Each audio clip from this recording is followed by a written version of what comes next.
வணக்கம், welcome to the channel recipes desk. இன்றைக்கி நம்ம தக்காளி ஊறுகாய் எப்படி செய்கிறதுன்னு பார்க்கலாம். இது ரொம்பவே டேஸ்ட்டாக இருக்கும். தயிர் சாதத்தோடலாம் வச்சு சாப்பிட்றதுக்கு ரொம்ப நல்லாயிருக்கும். ஃபஸ்ட் இது செய்கிறதுக்கு என்னென்ன பொருட்கள் தேவைன்னு பார்த்துடலாம். அதுக்கப்புறம் எப்படி செய்கிறது அப்படின்றத இந்த வீடியோவில் பார்க்கலாம். இதுக்கு நம்ம நல்லா பெரிய சைஸில் இருக்கக்கூடிய தக்காளி எடுத்துக்கலாம். நல்லா பழுத்திருக்கிற தக்காளி எடுத்துக்கணும். 10 தக்காளி நம்ம எடுத்துக்கலாம். 15 சிகப்பு வத்தல், ஒரு சின்ன துண்டு புளி,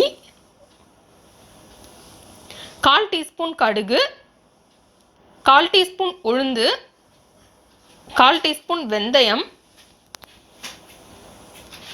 ஃபஸ்ட்டு நம்ம ஒரு கடாய் எடுத்துடலாம். எடுத்துட்டு அதில் தேவையான அளவு எண்ணெய் சேர்த்துக்கலாம். நான் இதில் நல்லெண்ணெய் சேர்த்துருக்கேன். 3லேருந்து 5 டீஸ்பூன் வரைக்கும் சேர்த்துக்கோங்க. இப்போ நம்ம இதில் நறுக்கி வச்சுருக்கிற தக்காளி சேர்த்துடலாம். இதுக்கு நல்லா பழுத்திருக்கிற தக்காளியாக எடுத்துக்கணும். அப்போ தான் அந்த டேஸ்ட் நல்லாயிருக்கும்.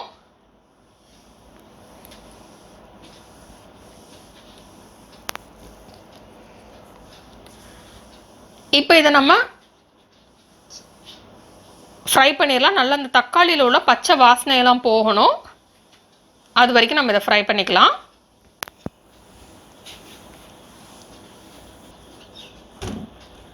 இப்போ நம்ம இதில் புளி சேர்த்துடலாம். இப்போ நம்ம இதை ஃப்ரை பண்ணிடலாம்.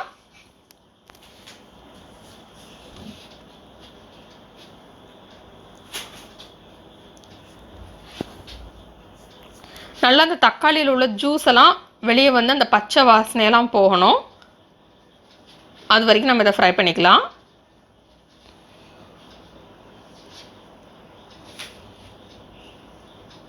இப்போ இதில் நம்ம வத்தல் சேர்த்துடலாம். உங்களுக்கு எவ்வளோ காரமாக தேவையோ அதுக்கேற்ற மாதிரி நீங்கள் வத்தல் சேர்த்துக்கோங்க. நல்ல காரமாக வேணும் அப்படின்னா நீங்கள் கூடுதலாக வத்தல் சேர்த்துக்கலாம். இதில் அந்த கார டேஸ்ட், அந்த புளிப்பு டேஸ்ட்லாம் இருக்கிறதுனால இந்த டேஸ்ட் வந்து ரொம்பவே நல்லாயிருக்கும். இப்போ தக்காளி உள்ள ஜூஸ் எல்லாம் வெளியே வர ஆரம்பிச்சிருச்சு. இப்போ நம்ம இதுக்கு தேவையான அளவு உப்பு சேர்த்துடலாம். உப்பு சேர்த்துட்டு இது இன்னும் தக்காளி வந்து நல்லா குக் ஆகணும். நம்ம தொட்டு பார்த்தோம்னா நல்லா நசுங்கணும். அந்த மாதிரி தக்காளி குக் ஆகணும். அது வரைக்கும் நம்ம இதை இப்படி அப்பப்போ மிக்ஸ் பண்ணி விட்டுட்டே இருக்கலாம். இதை நல்லா ஹை ஃப்ளேமில் வச்சு கூட குக் பண்ணலாம். அப்பப்போ மிக்ஸ் பண்ணி விட்டால் போதும்.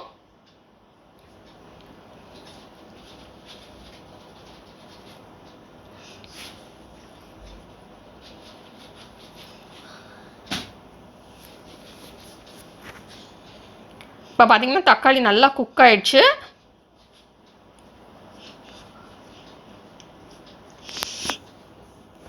நல்லா அந்த பச்சை வாசனையெல்லாம் போயிடுச்சு. இப்போ நம்ம இதை ஆற விட்டுறலாம். ஆறினதுக்கப்புறம் இதை ஒரு மிக்ஸி ஜாரில் எடுத்து அரைச்சிடலாம். இதுக்கு தண்ணியெல்லாம் விட தேவையில்லை, அப்படியே நம்ம அரைச்சாலே போதும். இப்போ நம்ம திருப்பி அதே கடாய் எடுத்துக்கலாம். அதே கடாயை எடுத்துட்டு அதில் தேவையான அளவு எண்ணெய் சேர்த்துக்கிடலாம். நான் திருப்பி இதில் நல்லெண்ணெய் தான் சேர்த்துருக்கேன். இதில் 4 இல்லைனா 5 டீஸ்பூன் எண்ணெய் சேர்த்துக்கிடலாம். நீங்கள் ரொம்ப நாள் இந்த ஊறுகாயை வச்சு யூஸ் பண்ண போகிறீங்க அப்படின்னா கூடுதலாக எண்ணெய் சேர்த்துக்கோங்க. அப்போ தான் அது கெட்டு போகாமல் இருக்கும். இப்போ எண்ணெய் நல்லா சூடாகட்டும். நெக்ஸ்ட் இதில் கடுகு சேர்த்துடலாம். இப்போ கடுகு பொரிஞ்சதுக்கப்புறம் இதில் உளுந்து, வெந்தயம் சேர்த்துடலாம்.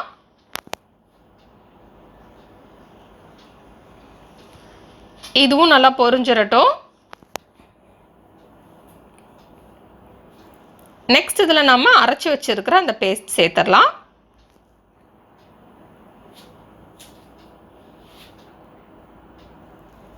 சேர்த்துட்டு இப்போ இதை நல்லா கொதிக்க விட்டலாம். அந்த ஊறுகாய் கன்சிஸ்டன்சி வரணும். அது வரைக்கும் நம்ம இதை கொதிக்க விட்டலாம்.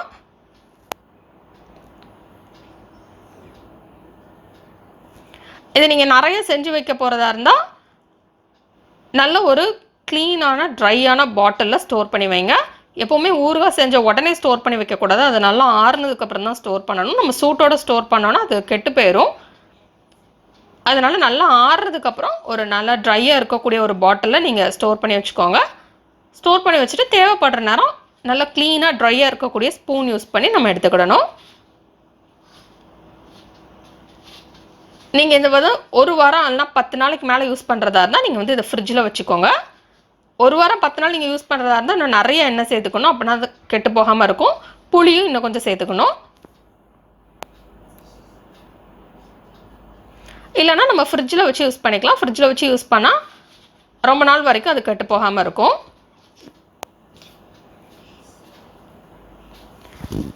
நல்லா இதை மிக்ஸ் பண்ணிகிட்டே இருக்கலாம்.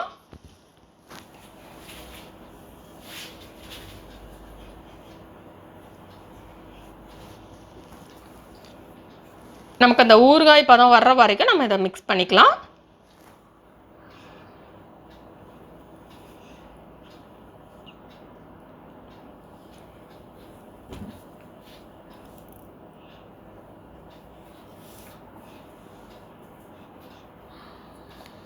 இப்போ பார்த்தீங்கன்னா நல்லா ஒரு திக்கான ஒரு பதம் வந்துடுச்சு.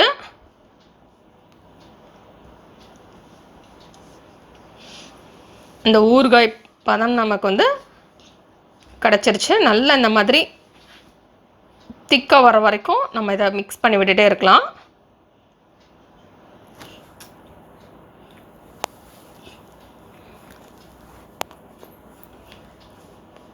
இப்போ நமக்கு சுவையான தக்காளி ஊறுகாய் ரெடி. இந்த ரெசிபியை நீங்கள் வீட்டில் ட்ரை பண்ணி பாருங்கள். இந்த ரெசிபி உங்களுக்கு பிடிச்சிருந்தா நான் லைக் பட்டன் கிளிக் பண்ணுங்கள். உங்கள் ஃப்ரெண்ட்ஸோட இந்த ரெசிபியை ஷேர் பண்ணுங்கள். மறக்காம இந்த சேனலுக்கு சப்ஸ்கிரைப் பண்ணிவிட்டு பக்கத்தில் இருக்கிற பெல் ஐக்கான் ப்ரெஸ் பண்ணிக்கோங்க. அப்போ தான் நான் இனிமேல் போடுற வீடியோஸ் எல்லாமே உங்களுக்கு உடனுக்குடன் கிடைக்கும். எதுவுமே மிஸ் பண்ணாமல் இன்ஸ்டன்ட்டாக பார்க்க முடியும். இந்த ரெசிபி ட்ரை பண்ணிட்டு எப்படி வந்திருக்கு அப்படின்றத கமெண்ட்ஸ் பாக்ஸில் மறக்காமல் சொல்லுங்கள்.